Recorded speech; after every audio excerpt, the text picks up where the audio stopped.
Verilog is basically a hardware description language or HDL. And the reason we use Verilog is simple. We can't design hardware using pen and paper anymore. Instead of physically drawing circuit, we write code that describe how the hardware should behave. This code can then be simulated to check the behavior, synthesized to create the actual hardware, implemented in ASICs or FPGA. Verilog was created in the mid 1980s by Gateway Design Automation and later Cadence acquired it. And since then, it has become one of the most widely used HDLs in the VLSI industry. The best thing is, Verilog lets us describe hardware at different level, like gate level, RTL level, behavioral level.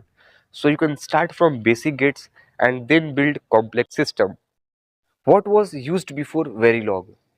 Before Verilog became mainstream, the industry mostly used VHDL. VHDL was developed by the US Department of Defense under the VHSIC program, which is Very High Speed Integrated Circuit Program. VHDL is extremely powerful, but it's very verbose, very heavy, and not very beginner friendly. Even before that, there were simpler languages like Abel, but those were very limited.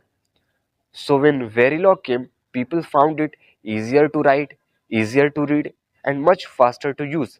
That's why commercial companies quickly shifted toward Verilog, while VHDL remained strong in Europe, defense, and aerospace.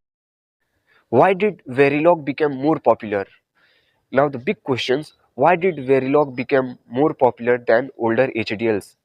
The first and biggest reason is syntax. Verilog syntax feels very close to C, so engineers picked it up very quickly. And second is, Verilog supports behavioral modeling really well, meaning you don't always have to write low-level gate logic.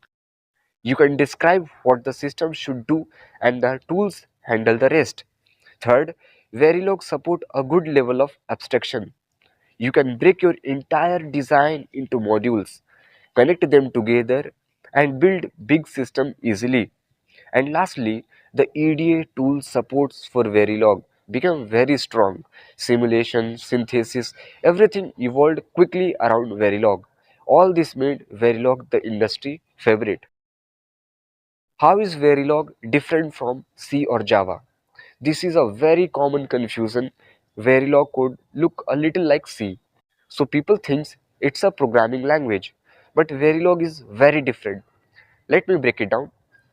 First, the purpose of Verilog versus C or Java. C or Java is used to write software, but Verilog is used to describe the behavior of hardware.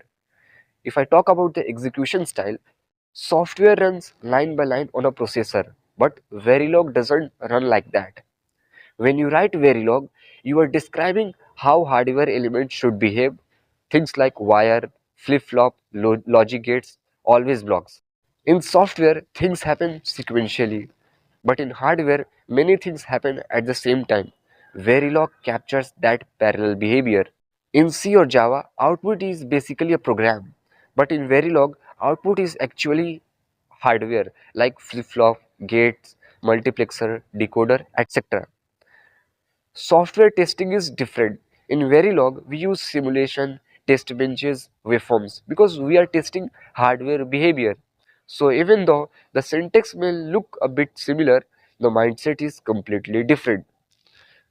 So that's the basic introduction to Verilog, what it is, where it came from, and why it became popular, and how it's different from normal programming language. In the next video, we will start looking at the actual structure of Verilog programs, module, ports, RTL coding styles, all the fun stuffs.